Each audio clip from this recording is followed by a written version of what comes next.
Follow me with your shape-shifting smiles and I see you. Maybe they'll believe you. Illuminati, occult dawn trial, silver discs and hidden files, and we see you. We've got to believe you. Blast off. Blast off. Blast off. Blast off.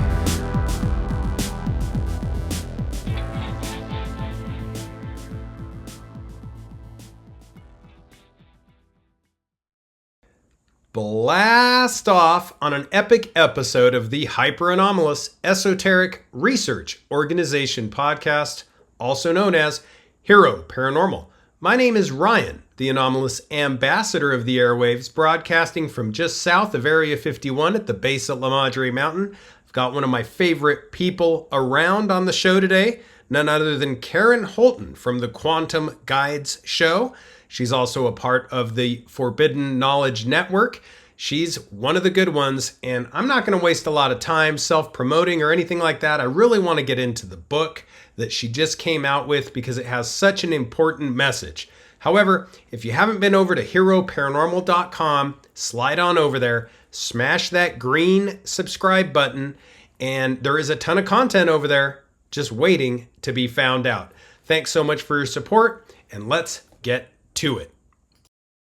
Karen Holton, welcome to the HEROparanormal podcast. Hi, Ryan. Thanks for having me back. This is great to have you on. You've done something that is very difficult. A lot of people try, a lot never succeed. You've come out with a new book, and, you know, with everything going on in the world, as crazy as everything is, this is kind of refreshing. Before we get to it, let's tell the listeners about your podcast, about what you do, where they can get a hold of you, and then we'll dive right in. Oh, thank you very much, Ryan. Yeah, so I'm a podcast host. You can find me on most platforms at Karen Holton TV. I'm also part of the Forbidden Knowledge Network, and you might want to put into the search the Quantum Guide show with Karen Holton to access all my audio podcasts. And on my channels on Rumble and X and YouTube and Telegram and others, I host a show every Wednesday. I go live at 1 p.m. Mountain Time, that's noon Pacific, and 3 p.m. Eastern. And then every Sunday, I host a live show called Aliens and Angels. And it's I don't have a lot of researchers on, it's mostly experiencers. And that starts at noon Mountain, 11 a.m. Pacific, and 2 p.m. Eastern. And besides that, I have a website, and I offer support for individuals who are experiencing the paranormal and want to be met where they're at and not meet with someone who's going to try to define their experience for them. So, yeah, that's about it for me, what I do. And I live in Canada, and I've just recently published my own account of my paranormal life and my extraterrestrial contact in a book called Transdimensional Meet the New Neighbors. And that's available on Amazon worldwide. But because it's a new publication and I don't have very many reviews yet, people may have to go directly to the Amazon bookstore or the Kindle bookstore to do the search for the name of my book to find it. That is great. And I love Transdimensional, great name. You are someone who's actually experienced these things in real time. Tell us what got you going on the book. Well, I think it was my mission right from the get-go to get this information out to everybody. But what's interesting is back in 2014, when I had the experience, it took a number of years before I had enough memory to be able to write the book, but also throughout time till now is finally we're evolving into the mindset where people are understanding this as a trans-dimensional experience.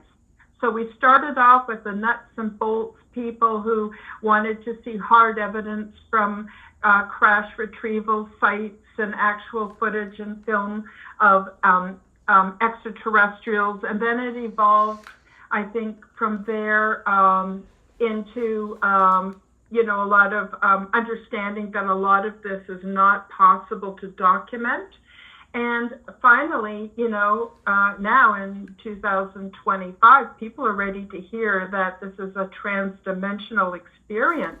So Ryan, I'm going to be completely honest, as I am in my book. I have no memory of ever being picked up physically in a spaceship. I'm not ruling it out, but I do not remember that. The funny thing about it is I would go to bed at night, tuck myself in, get in my pajamas and tuck myself into bed for the night. And back in 2014, it just started happening. And it happened every night for 3 months, and then it stopped. But in that 3-month period of time, every night, I'd be gone. In a single night, I'd be gone for days, hours, days, weeks, even months. And yet wake up in the morning and be back in my own little bed. And I had no understanding how this could be possible, none at all. And so my experiences are basically like about 3.5 years worth of experiences and compressed into every night. So it was very strange. I would wake up in the morning, and at first I thought I was dreaming. I thought, how could this be possible? What the hell happened? Very different than the dream state. When I'm in the dream state or, REM dreaming, things don't make sense. They're disjointed. It's like a whole bunch of very short illusions that, are very symbolic, don't make a lot of sense. But this trans-dimensional contact was very congruent. Every night when I went to bed, I picked up where I had left off that morning, and it just carried on from there. It was an amazing detail, engaged all of my senses, but quite a bit of it I would forget because there was so much coming in every single night. And after about 3 months, as I mentioned, it abruptly stopped. And I knew that it was my mission to sort this out through my own perceptual understanding and to present it to the world. And then that was about the same time that I received the download called the Quantum Health Transformation, which I have now updated to the third version 3.0, and that's available for the whole world for free. And they kind of go hand in hand together. So the Quantum Health Transformation Program is to help people to open their minds, detoxify, and understand the greater teachings, which are similar to a lot of the ancient spiritual teachings, except I've demystified it and made it in very ordinary terms for everyone to understand. So anyway, I knew I needed to write this book, but it wasn't until 2020 that I'm friends with Chris Matthew of the Forbidden News channel, but also Forbidden Knowledge, the Forbidden Knowledge Network, and he invited me to be a speaker at his first online conference, and I started talking about my experiences. And I met Preston Dennett, and Preston Dennett is the one who said, Karen, you got to write a book. This is amazing stuff. And I went, well, okay. And I started working on it. And it's not as easy as people think to write a book. I wanted it to be factual. I didn't want to make anything up or fill in the gaps between experiences. But I also wanted it to be a good learning tool. And I also wanted it to be somewhat entertaining so that people would enjoy reading it. And that's basically how I've come to publish my book. That is great. And I'm glad Preston is the person that he's the right person to tell you that. And he's so well established in the UFO community. And he's involved in a lot of the same things you are, like healings, and anymore with everything going on in the world, it's crazy times. We have these drones that are the new thing over on the East Coast. Everybody's seeing these, and we are starting to see that word pop up where observers are saying that these drones seem to be crossing between two or more dimensions or being trans-dimensional. And what are your thoughts on these drones, and what are your thoughts on trans-dimensional, the use? It seems like everybody's using it, whether it's spirituality, physics, statistics, even science. Yeah, well, all things are connected, Ryan. All things are connected. So we're coming to understand that reality is not what we thought it was. There's basically two constructs. We live in a construct within a construct. So the first construct is the beautiful earth that we live on, and foods we get to eat, and friendships and love, and the forests, and, the fish and everything. That's one construct, because we're now coming to understand that everything is basically, I guess you could call it simulation theory, but it's not a simulation. We're very real. We have very real experiences. If you fall off a cliff, you die. It's got real life consequences, but we're understanding that it is not as solid and physical as we thought it was, and that we have a lot more power within this realm to direct our earth experience, which I believe we're here for soul development. And then there's another construct, which I'm not sure if it's human initiated or human transdimensional initiated. I don't know, and it doesn't matter, but it feels real. And that's the programming we get that's been going on for thousands of years, telling us what's real, what's not real, what the rules are. And it always benefits a very small number of the so-called ruling class, which I refer to as the parasite class. And they have a vested interest in keeping us ignorant and keeping the truth about our great power away from us. And that's sort of the second construct. And I deal quite a bit about that within my book on why more throughout history we haven't heard more reports of ET contact, angelic contact, and transdimensional contact, and what the forces that be want from us, which is our compliance and how that benefits them.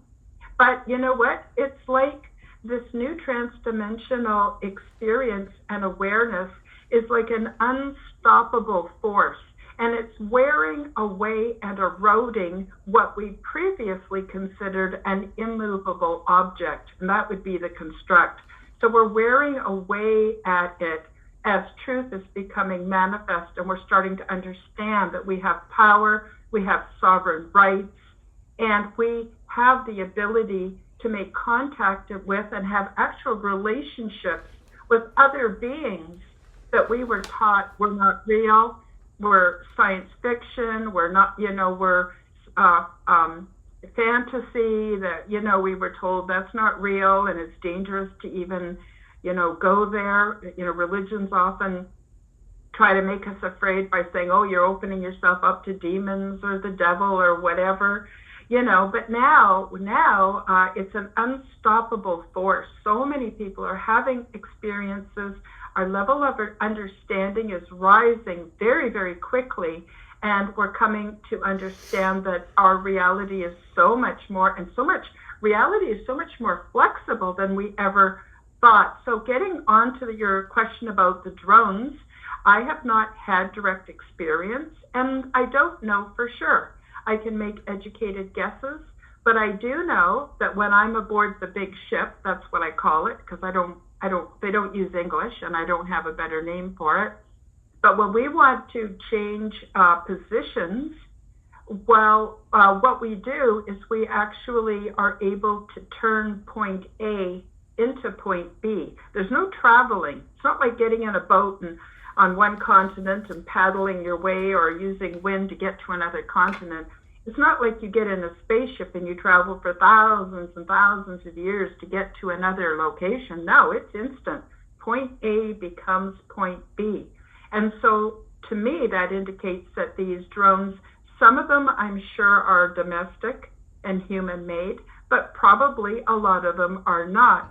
And so, it makes sense that they would flash in and out of our reality because they have the ability to do so. And that makes sense when you think about how far advanced they are and how far we've been held back as far as technology and development goes. I love that answer. And I really love that you said held back, because I agree that the catalyst is immediate. These things are able to move around freely. And being held back, and I really love your comment about the parasite class. That's a lot better description than what they usually go by, the elite. And, the majority of people, unfortunately, are like abysmally ignorant of any affairs beyond their comfort borders. Their food, their housing, their water, what they do for entertainment. Anything above that, they don't care, don't want to know. And the reality is, when you realize how disproportionate this holding back, this influence, this it's really corruption, but the way that they are able to fuel their own desires basically by keeping ours in the jar. Once you realize this, and I think there's an awakening. I think you're right, Karen. I think people, for some reason, I don't know if it was the age of Aquarius. I don't know. We've heard a lot of different theories about this, but the bottom line is people are waking up to this. And what do you think is creating this wake up? Oh, I don't know for sure, Ryan. I think some of it is part of the natural cycles of our solar system, our planet, the age we're in, when you take into consideration the Kali Yuga and the different yugas and different, time frames as we understand time to be, that sort of led to dominant ways of being. We're coming out of the dark ages, and we're moving into enlightenment. So I think that there is that element. I think there is also the element that the extraterrestrials or the interdimensionals have been, basically, it's like they're raining down on us all contact potential. And then when we're ready to pick that up and to, basically you have to step out of fear. So that's the biggest challenge. And we're able to be open to the contact, and we're willing to do the things that make it more likely to have contact. And I'll just give you a quick example. If you have somebody who's a very corrupt individual, completely psychopathic, there's no way ET wants to connect with those kind of individuals. There's no good can come of it until the Earth individuals who are corrupt are able to come to a higher understanding of their purpose and their soul development. They're not going to communicate and welcome people that are going to infect the beautiful and loving environment that these transdimensionals exist in. So they used to be like us, but they woke up and they refined themselves, and they took care of their bodies, and they took care of their minds, and they started spiritual practices. And that logically led to them having transdimensional experiences, which led them to where they are now. And time is a very different thing than what we think. We have 24 hours in a day. We have sun cycles, moon cycles, seasons. Well, it's not like that in interdimensional space. In fact, people often ask me, where is the big ship located? Is it in the Pleiades? Is it in this star system or that star system? And I go, no, it's not in any of those. It took me some time, even a couple of years, to understand that the big ship is actually located in an interdimensional envelope. So if you think of a Venn diagram, and think of that Venn diagram being made up of about 1,000 different ovals that are like flower petals, and at one end they all intersect, that's where the big ship is. It's in interdimensional space. And because of that, it's easy for them to communicate with and to have offer physical experiences and spiritual experiences to beings of many different worlds, many different systems.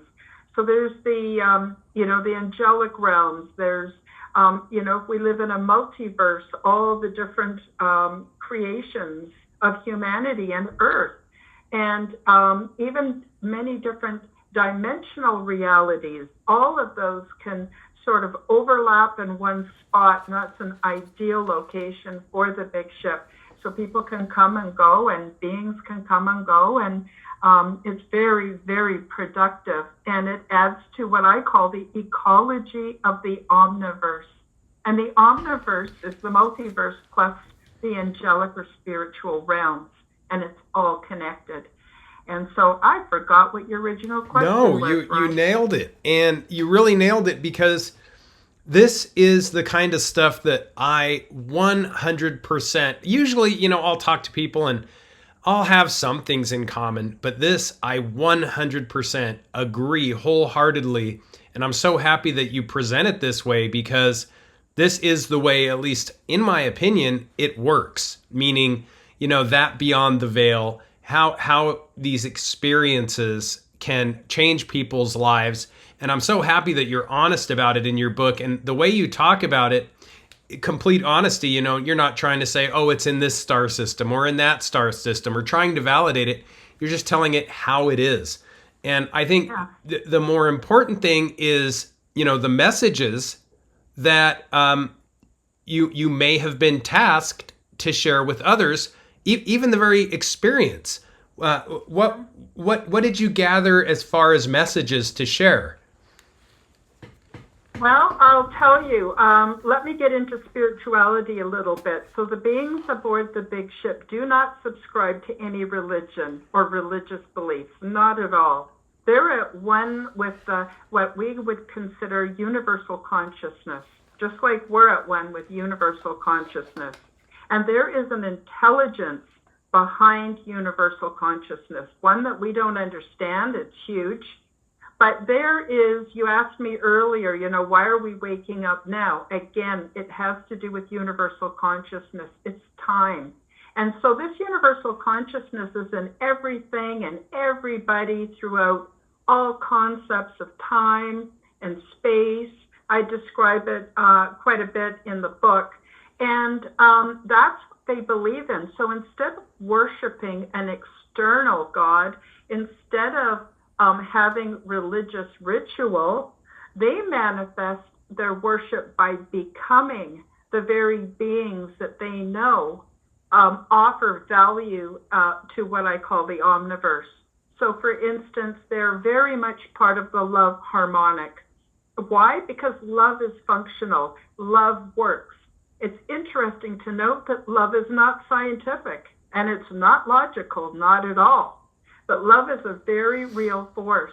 And so every being aboard the big ship knows that and exercises love towards each other. And love is not about romance. I mean, it can be, but it certainly mostly isn't. It's about patience. It's about kindness. It's about mildness. It's about having faith. It's about being slow to anger. It's about giving beings the benefit of the doubt, being open to other beings and the way they feel and they think and they do things.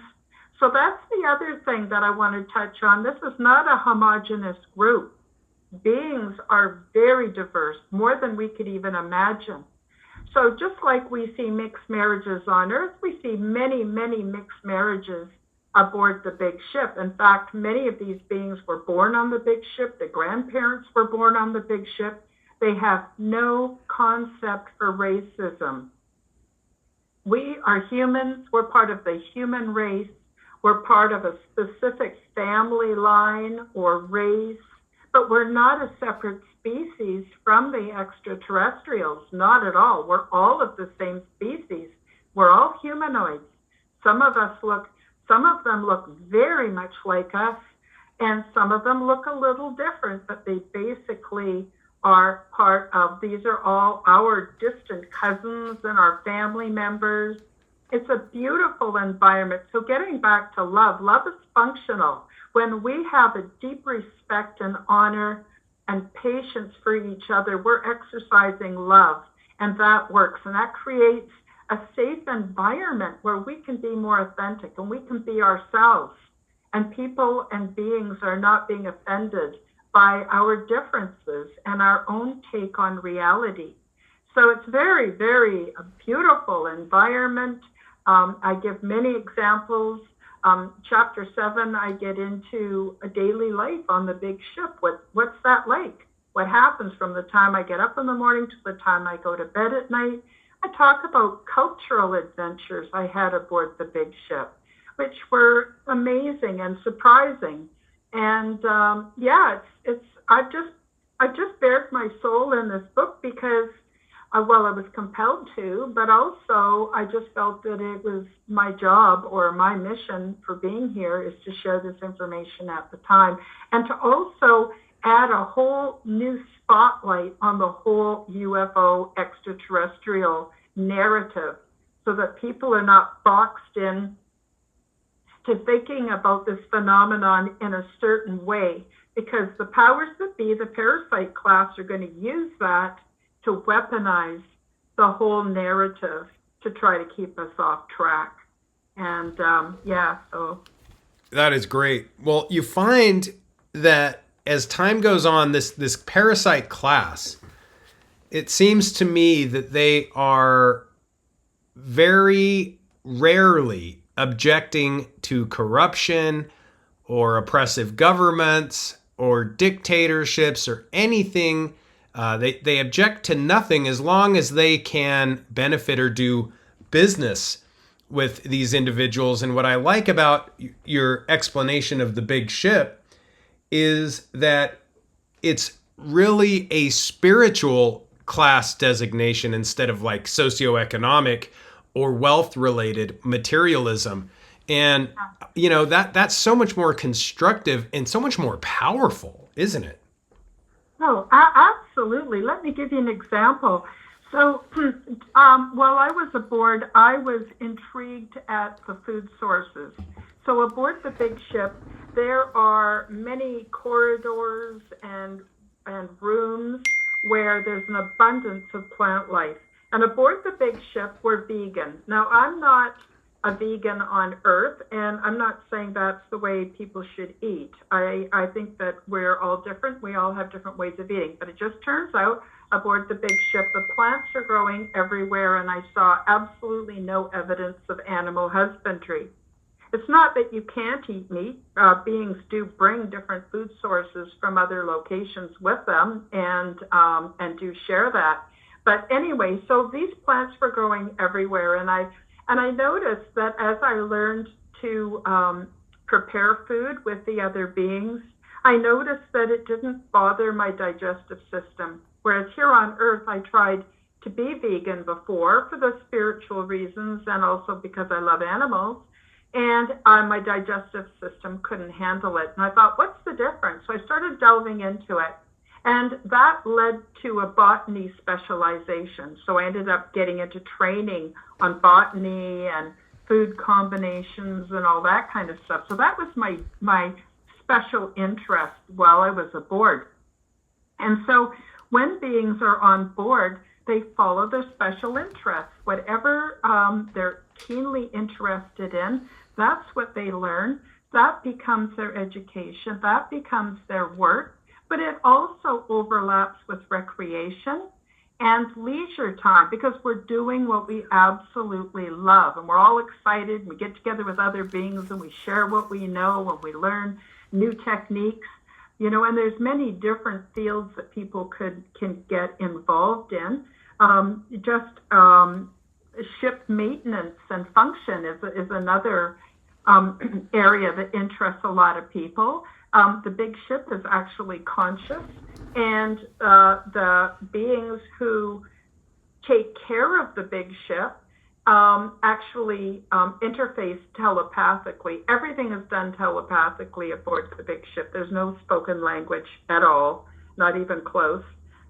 In fact, even the structure of telepathy, which I get into great detail in the book, does not involve language, because language is very limiting, and it kind of keeps you within a construct which holds us back. Language and words hold us back.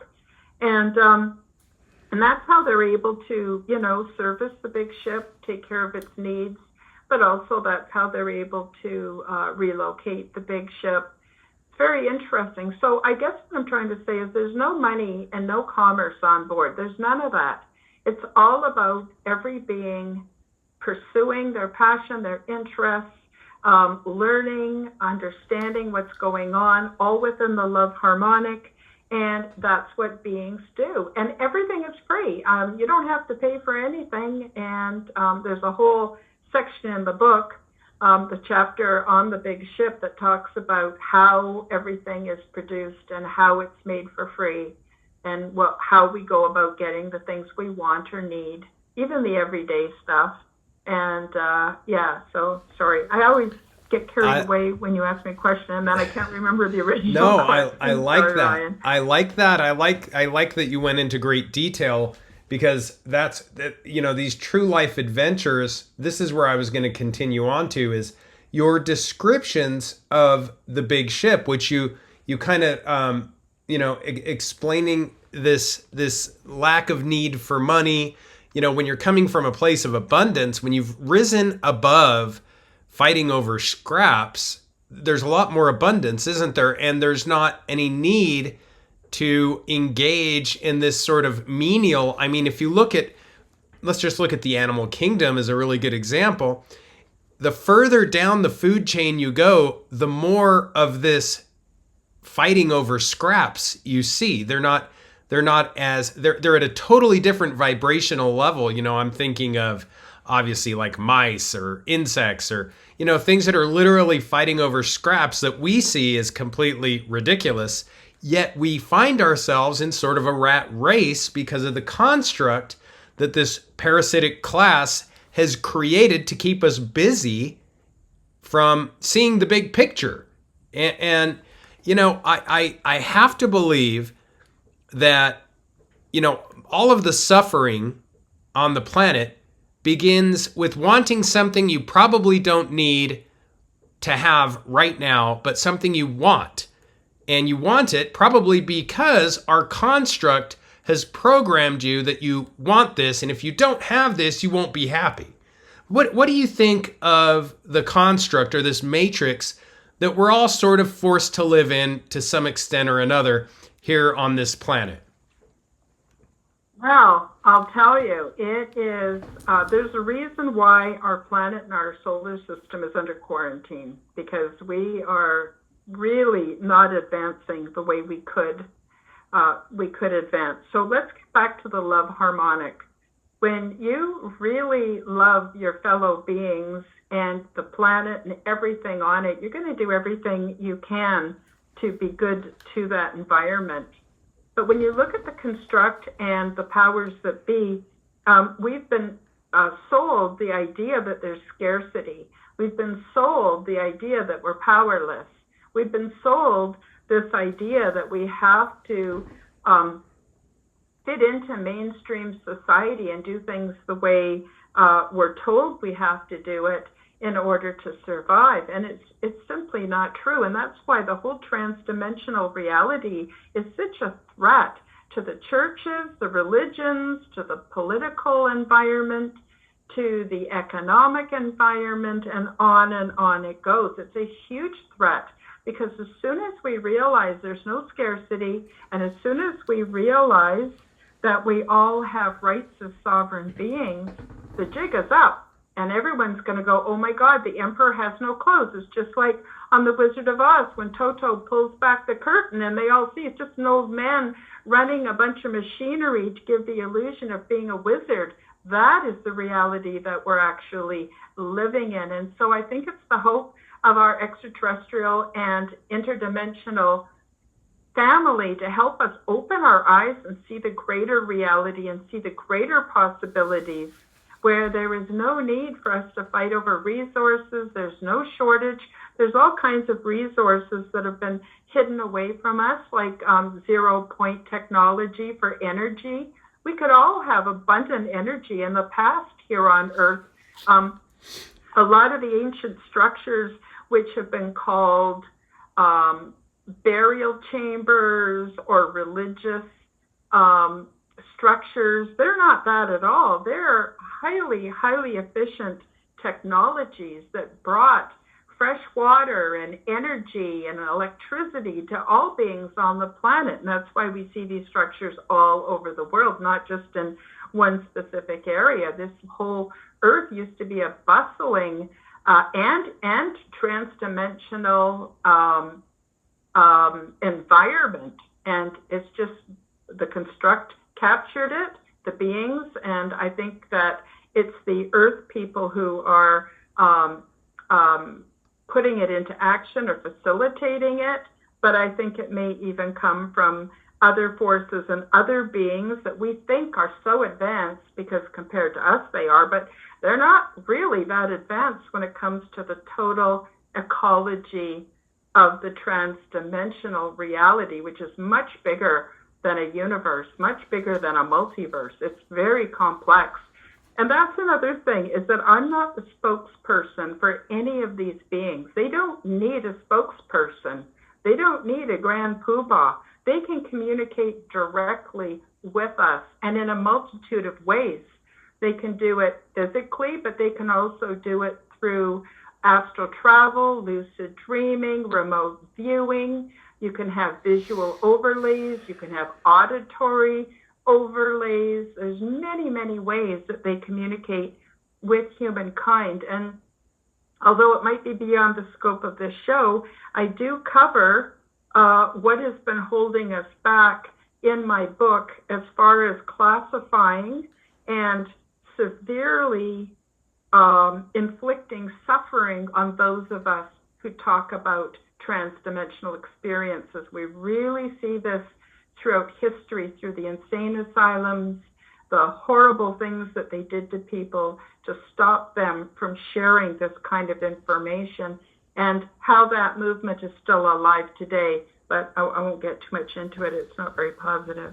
No, but it's important input. And, you know, I'm experiencing something that's really interesting as I get older. And I don't know, maybe I'm aging myself a little bit, but I'm noticing a lot of the things that you're talking about. And as a really good example, this abundance that is seen on the big ship, something that here we have the exact opposite. It almost seems as if the controllers, those who want order, the governments, which when you look at the word government just means mind control, those who want control, you know, even as far back as history goes that we know of, it seems that the same things have been of value, things that are rare, but they're still valueless. You know, it is almost like somebody asked, you know, these people don't have a system that they can trade. What do we tell them? And, you know, it's like, well, they got rocks. Just tell them that the rocks that are the least common are the most valuable, but they're still rocks, you know, the value in like a diamond or the value of gold, or, you know, these are things that still really, really are not something you can eat, not something you can share, something without love. And when I look at things, and I think the only reason it's hitting me later in life is I have more and more friends that are seeing it the same way. You know, when the times get tough, they actually aren't worried. Where before, you know, that fear of financial ruin used to scare them. Now they say, oh, well, you know, I'll go have a nice lunch. You know, the opposite. I'll spend myself into abundance because I know this really doesn't matter. Tomorrow it'll be a different problem. Nothing is final. And, you know, this is such a great awakening that people are seeing this, because I can only imagine that the big ship is something that is full of abundance. And, you know, as you do this trans-dimensional, I guess, leap of faith and realize that you can go anywhere, anytime, you know, and it reminds me of kind of the Monroe Institute And Yeah, the business, yeah, the businessman, Mr. Monroe, who was just a businessman, but he started having, kind of like you, these travels outside of the body and realizing that his business life was not the most important thing. Yep, absolutely. And the Monroe Institute, what's interesting about the work that they do is they teach people how to blip out of our, what I call the three-dimensional reality, and into spaces, even temporal spaces, where time and distance don't even exist. And that's really in line with some of the other research that's been done, that where they say that we actually are like a strobe light, and we flash in and out of reality something like 22 trillion times a second. We're just not conscious of it because we move at a very slow pace. Our awareness is very slow paced in this earthly realm. And so where do we go when we're not here? And the same thing happens when they take a look at atoms and subatomic particles. They don't travel from going to point A to point B. They blip out and they blip back in, just like the probes we're seeing. They blip out and they blip back in. So where's everything going when it blips out? It's outside of time and space. And so it really allows a reality where we can experience almost anything. Time travel, self-healing, spiritual connection, and on it goes. And there's great abundance. This reality we're in has great abundance. There's no shortage of anything. And, aboard the big ship, everything is recycled. So when you're done with anything, you just put it in the recycle chute. So it goes into a whole system where everything is broken down by what I call bugs. They're little creatures that thrive in that environment. They break everything down. Everything is then sorted. There's fresh water. There's a viscous kind of fluid that nourishes the hydroponic system that services the plants. And then everything else is sort of funneled into what we might loosely think of as a 3D printing system that creates, it's a little bit like a replicator, not quite, more like a 3D printer, but it's very fast and it produces everything we want. And we can communicate with the big ship. I started out when I was just learning telepathy, I started out by using a tablet, very much like our tablets. Then I graduated to the virtual reality, which is just a little band you wear around your head, and it helps you to interface with the big ship. And then later on, you don't need anything. You're just able to interface with the big ship, and you can have anything you want. Anything you want gets created for you, and when you're done with it, it just gets recycled again. And wow, it's a lot like looking at our planet. When you take a step back, everything, it dies, it decays, it nurtures other things, it becomes born again into other things, new plant life or baby animals. Like we're all of us, you and me, Ryan, we're made up of stardust and all kinds of things from the earth and from the plant kingdom, from the animal kingdom. It's a beautiful, beautiful system. Why not emulate that in a technological living environment like they have done on the big ship? Yeah, it is really cool how the planet just works. And even when you look at the most high-tech stuff that's going on in aerospace and things of that nature, it seems like we are just taking a page out of natural selection. And, these new carbon nanotubes that have situational awareness, when you mentioned, everything gets broken down by bugs, these things seem to just be able to arrange themselves. And, that this is the new wild high-tech, these carbon nanotubes, they call them CNTs, are being used in a variety of ways in structural materials, batteries, spacecraft instruments, radiation shielding. And it reminds me a lot of like 3D printing. It's like, what do you want? You just tell it what you want and it prints it for you.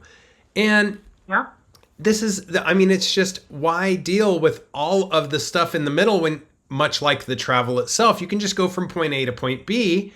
And, it's just fascinating to me how everything is starting to mimic these abundant signatures that people see when they're looking at that. And I'm reminded of like a really good example is, the world's richest man, allegedly, is Elon Musk.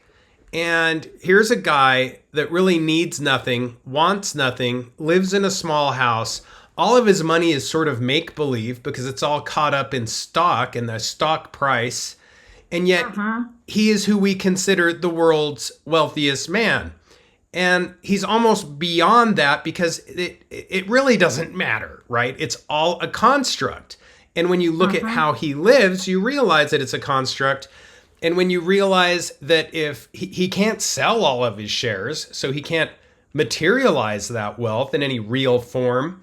And if the world's population starts to all live like that, and I'm not saying that I'm a fan of anybody in particular, but a really good example is, like you said, the parasite class or the world elite. And a really good example of that is I heard today, just actually recently, had somebody message me saying that Trudeau was stepping down, something I never thought I would see. But, these people like Trudeau, like presidents, like dictators, the royal families of the world, these people who are in the thousands and control the billions, they seem to be playing by a different set of rules. And if we start to realize the immense influence of abundance, we actually go above them. As you said, they become the parasitic class. How do you go about convincing everybody that, this is just really a thought process away? Oh, that's easy. I would consider it a hundredth monkey thing. When enough of us are aware, it'll just, because we share common consciousness, it'll just snap to reality for everybody. So you imagine that, let's take it down to a small example. Say you and I are playing Monopoly. Maybe we're playing Monopoly with another person, and they're really good at it. And next thing you know, because they're smarter at the game or whatever, they got all the money and they got all the properties and everything. And then you walk away from the board game. Do they really have anything? Do they really have anything more than what you or I have? No, it's an illusion. It's all an illusion. And so, these beings, or these people, of course, they're psychopathic, and they're not healthy people. They're not well put together, and they've created this illusion. And as long as we're believing their illusion, then we're bound and we're trapped within that construct. But as soon as we see it's all bullshit, it's all bullshit. And once you start understanding that, you start realizing the abundance around you and ways of gaining abundance that you never thought of before, because you were taught that you were small and you were powerless and you didn't deserve to have it. You have to be an elite in order to have it. And so here they are sitting around with their monopoly money. It's all bullshit. It's not a fair system of trade. It never has been. It's an illusion. And as soon as we realize that, we wake up, then we start, well, in the beginning, it's a bit disturbing, of course. But then after that, when we get our equilibrium back, we start to see all these ways that we can have abundance, and it has nothing to do with the parasite class. And everything they have has been stolen from us. None of it's been acquired through virtue or merit, or it's all bullshit, and it's all deceptive, and it's been a terrible lie. So we just have to recognize the emperor's wearing no clothes. They have nothing. And as soon as we do that, we are withdrawing our power that we were giving to them. So just like the emperor who has no clothes, he believes he's got this beautiful outfit, and everyone has to pretend they all have this beautiful outfit. But it's a child that says, wait a minute, that guy's naked. He has nothing. As soon as we wake up to that, we withdraw our power back. We put it in ourselves and in our reality. And then there's the awesome, awesome power and potential and power of love. And once we start to discover what love means and how we can benefit ourselves by exercising the different virtues that come with love, we transform ourselves, we transform our families, our communities, and ultimately the world. And then we're ready to actually step in harmony with all these beings who are waiting, and they're so hopeful and so excited for us that we're coming into our power. Yes. Oh my gosh. I love these conversations because they just, like you said, they remove the BS. You pull back the veil of secrecy that the superclass, power elite, and parasite class don't want you to see this. They don't like this. It's like seeing right through all the murky, the game, the Monopoly game. Yeah. And, you know, from the Knights Templar to the present era, many of the most wealthy, you know, have gathered their wealth from things like fractional reserve banking, something that really shouldn't make sense, doesn't make sense. 100% only advocates wealth to those who already have it. It's a system that's totally manipulated for their, like you said, it's somebody who's played the game more, and they found a little hack, and they used that little hack on a daily basis with their with their interest that compounds daily or whatever the case might be to make the scales so that you can never win at the game.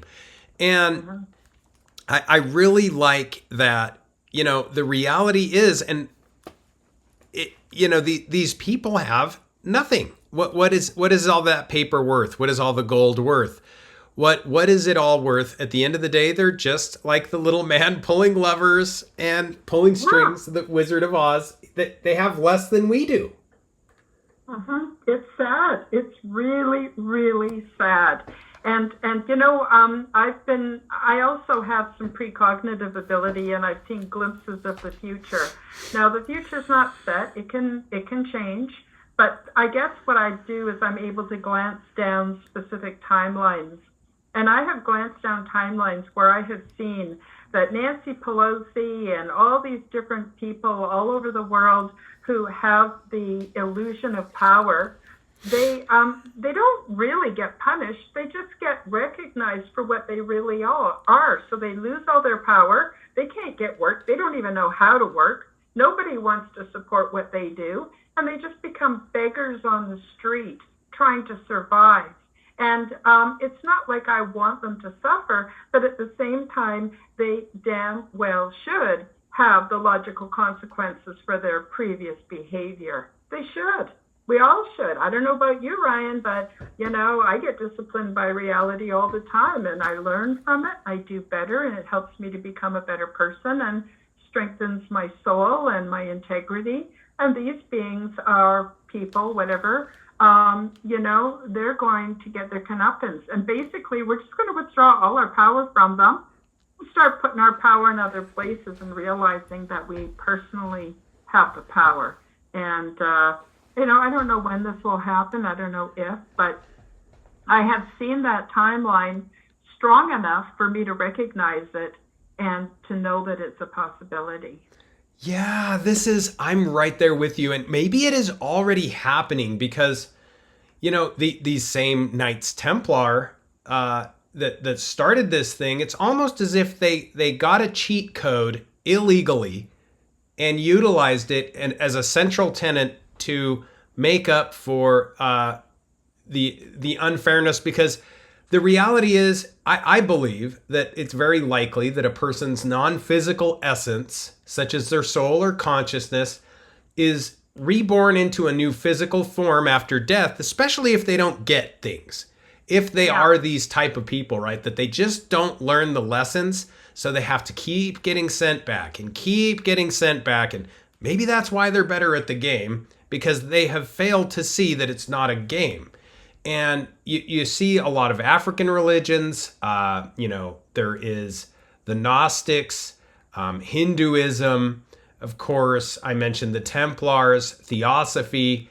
All of these religions believe that there is some sort of philosophical or non-physical essence or consciousness that is reborn. And that if you don't level up, like you said, you're gonna just keep staying in the same place or possibly even level down. What are your thoughts on that? Do you think we just keep, do you think maybe after a few rounds you start to realize the merry-go-round isn't that fun? You know? Yeah. There's a lot of talk right now, and some of it seems to be supported by ancient cuneiform writing that we were created by extraterrestrials. And according to my experience and what I learned aboard the big ship, this is not true. We are created beings. We hold a spark of the divine. And so our body is like a container that we use for a while, and then it passes away, and then we go back to, I don't know exactly where, but it could be transdimensional reality. And then, you know, depending on our learning outcomes that we desire, we could come back and do it again. But we could come back as ET. We could come back many different ways depending on our soul evolution. And in that way, source energy, universal love is evolving all the time and learning all the time. So I think, in my opinion, we are not really individuals. We just think we are. And we're here for a while, and we have an experience, and then we're gone. And let's face it, by the time 2 generations pass after us, nobody really even knows who we are unless there's a picture of us in a dusty old book. I mean, really, our self-importance, our ego, all of that is gone and is not even remembered. And so I do believe that we come back and we try to get it right, and we try to get it right, we try to get it right. I can't speak to evil. I don't really understand it. I don't necessarily want to understand it. Same as psychopathy.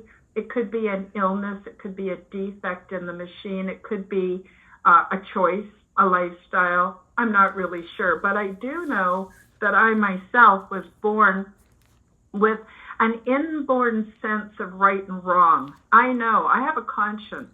My conscience bothers me when I know I could have done it better. And then I make mistakes, and then I try to do it better.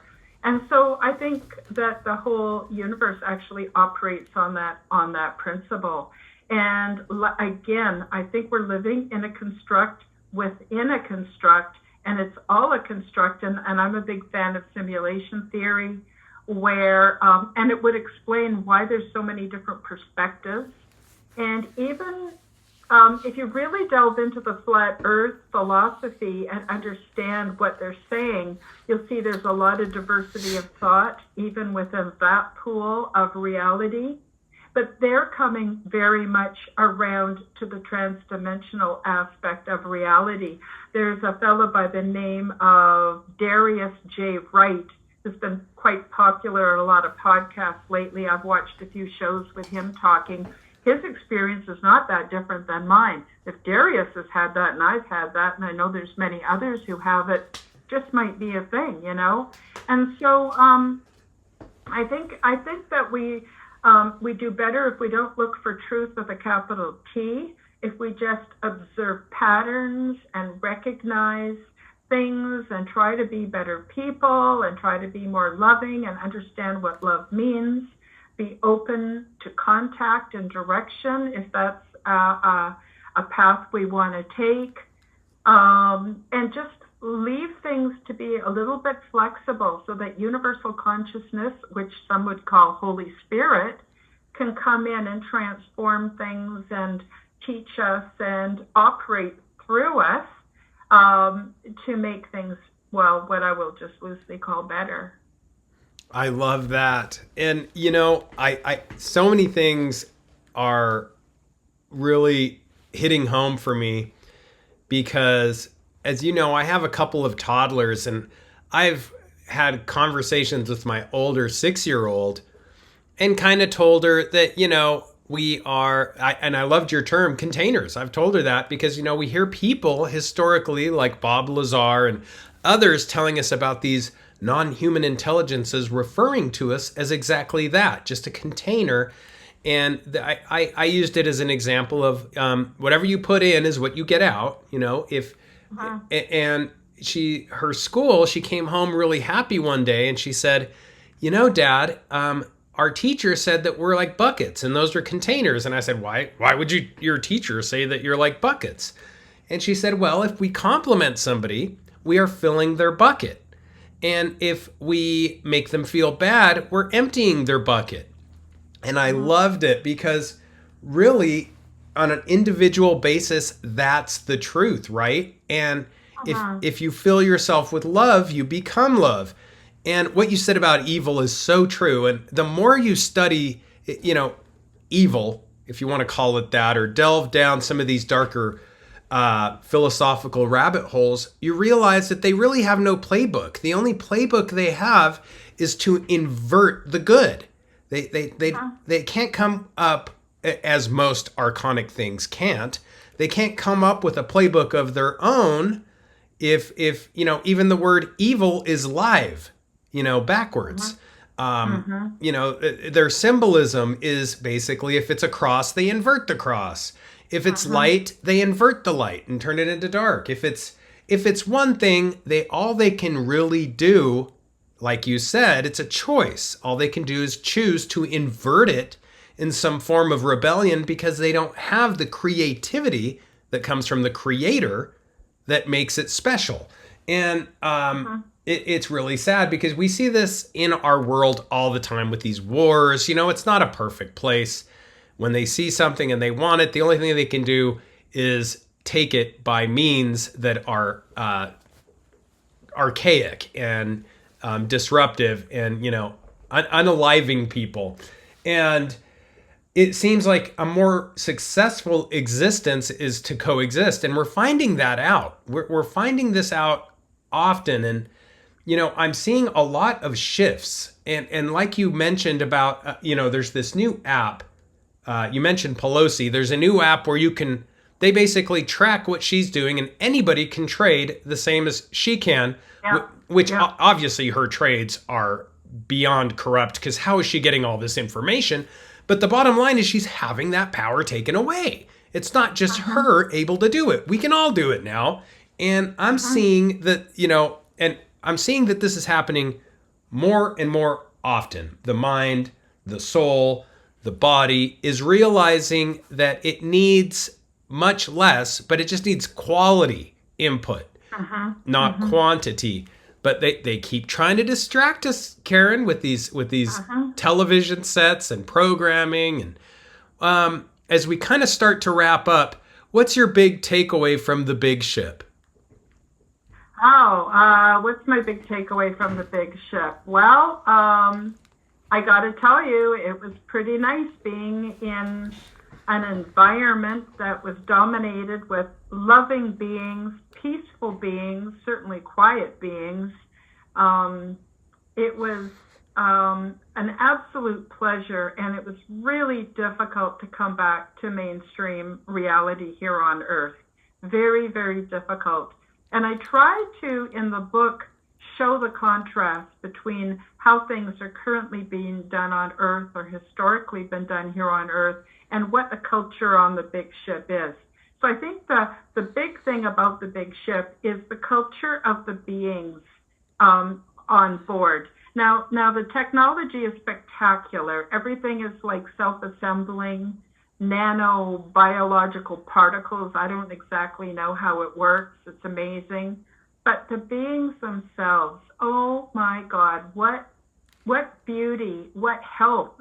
And that was the other thing, is coming back and, going to the grocery store and just looking at people, realizing how incredibly unhealthy we are, how sick we all are. What's happened to humanity? We're being consumed, I believe, by a pharmaceutical industry, by a war machine, by an industrial military complex, by I guess I already mentioned pharmaceutical, I guess the medical industry, big food, big agra. They're just sucking the health and the life force out of us, and being on board and seeing beings that are truly healthy, truly vibrant, truly loving. Oh my God. So how it stirred me personally is for me to take even greater risks with taking care of myself, what I eat, getting fresh air and sunshine, getting out for just walks, nice, beautiful, gentle body movement. Nobody on board the big ship works out for workout purposes. They don't even have a concept for that. But here, going for gentle walks, being kind to people, giving them the benefit of the doubt, allowing people like within my family to have their own ways of perceiving reality and adjusting and dealing with it.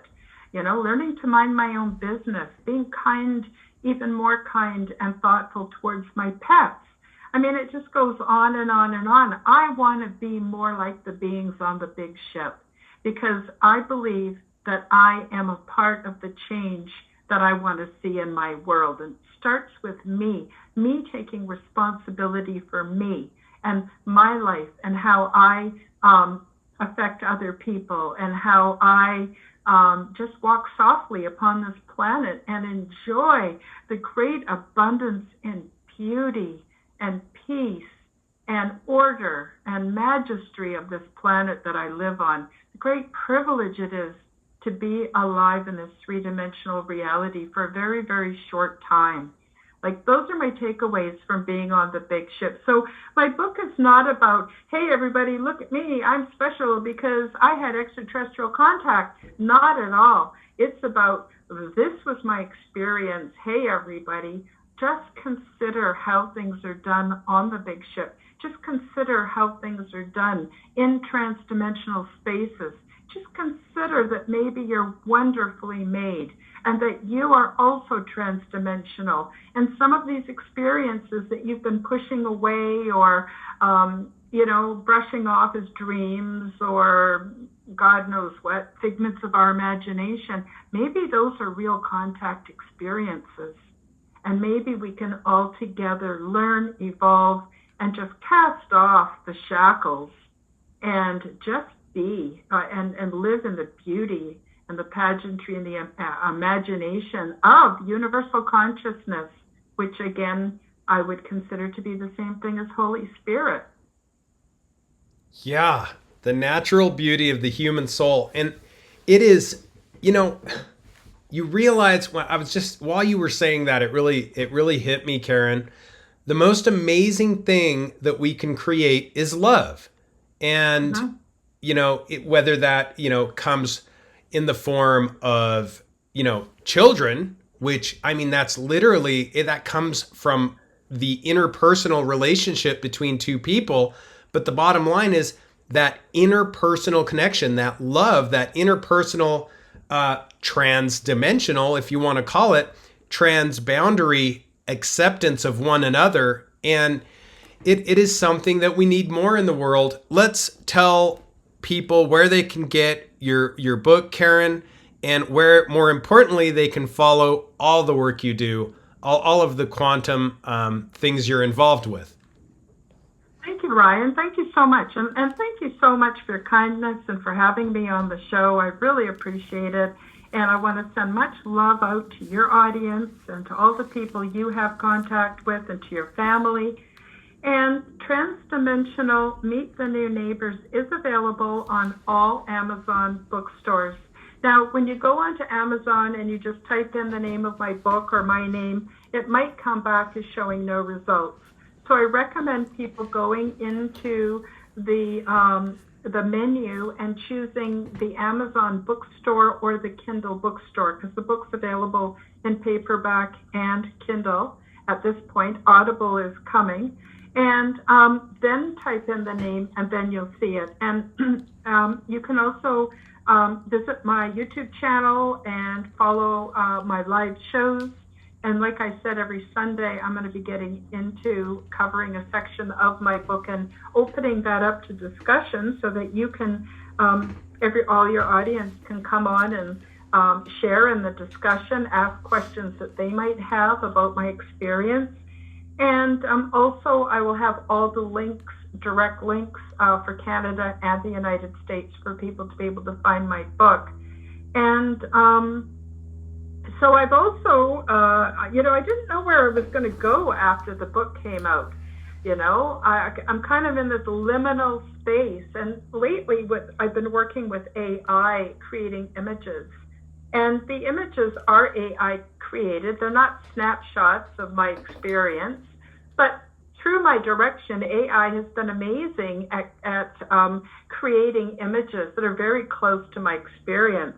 So I'm thinking of coming up with some picture books to help reduce the fear and to see the commonality between other, what we would call extraterrestrial races, and us, to see, yes, there's some differences, but boy, there's a lot that we're actually the same, and so I'm thinking of doing that next. I also have a website, www.karenholtonhealthcoach.com. Obviously, I'm another kind of health coach. And that's KarenHolton, healthcoach.com. Everything is there. If you'd like to support my work, I do have a shop, and I have some interesting items for sale. And I also offer channel memberships on my YouTube channel. So that's pretty much where people can find me. And if there are any other people out there who have podcasts that would like me to come on and share information about my book, just drop me an email. I'd love to. And that's it, I guess. Oh my gosh, you knocked it out of the park. Absolutely amazing, Karen. Appreciate all you do, and I hope you have a very blessed day. Thank you. Oh, thank you, Ryan. It's been a pleasure. Well, there we have it. The one, the only Karen Holton. She's been at this a while, and she's one of the best at it. She's a good one. Definitely pick up her book, check out her website, and remember that this power that seemingly is out of reach is not out of reach at all. And chances are you can just work your way into abundance by realizing you don't need or want the things that are being offered to us. The programming that the masses are so hungrily after only lead to suffering. All suffering begins with wanting. Wanting something we don't really want. Wanting something we don't really need. We don't need to obey. We don't need to consume. All we really need to do is nourish our souls and feed our interpersonal relationships with others. Until next time, keep your eyes to the skies, feet on the ground, but don't forget to take a look around. And don't forget to head on over to HEROparanormal.com, smash that subscribe button. There's a ton of content over there. Have a blessed day. Esoteric Research Organization. Hero Paranormal, always setting up the pace, man. Crop circle tipping, Illuminati still tripping. Making those ears perk up, gonna make you question your earth. You better. Mystery bloodlines and secret society. Creepy shapeshifter says, come sit beside me. Yeah, cozy on up. So what's with all this spiral? Acting like UFOs. Say what? So we put Space Wolf, tiptoe through the dark. Third eye blinding, tune in and blast off, blast off. Blast off, baby. Blast off.